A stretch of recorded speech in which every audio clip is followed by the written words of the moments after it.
Alright, so for this is the part 2 of the Ceblish Bislag. What is Ceblish? And these are examples I'm giving you. So I gave you a Cebuano version, the English version, and the Ceblish, the infamous Ceblish version, right? So the first one, and there's three examples of. So first one is kadiyot lang, right? Or kadali lang, which means oh, just wait, or wait one moment, or just wait, or just hold on, right?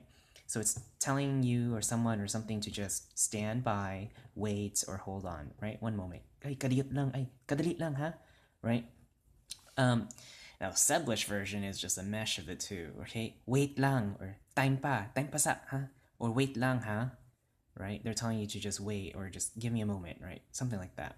Somewhere along those lines. And then the Cebuano for this sentence, right?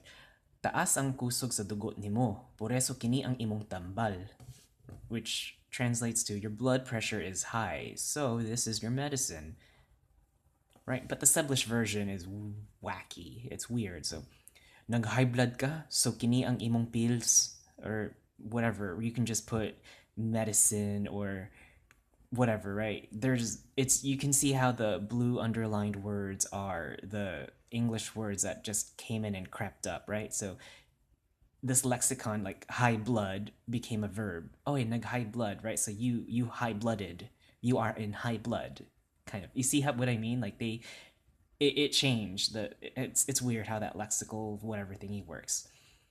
All right, and then obviously the adverbs so is used. So, and a lot of the vocabulary that gets put into Ceblish are actually English, right? And the last one is pasensya or pasaylu or pasaylua, which right? Pasaylo means to pardon or to be sorry or to forgive, something like that. Ay, pasaylu, pasaylua, oy, pasensya rang, right? So in English, it's like, oh, I'm sorry, I didn't mean it, sorry. You're asking for forgiveness in that manner. In Ceblish, it's more like, ay, sorry, or, oh, sorry, ha, ay, sorry. They put it in kind of like that kind of weird Cebuano version of it, right? And it's true what they say. If you learn another language or another language that you're learning, you change your personality changes into to conform into that language, to conform into that language's culture. So your personality changes, the way you think changes, all that stuff, right?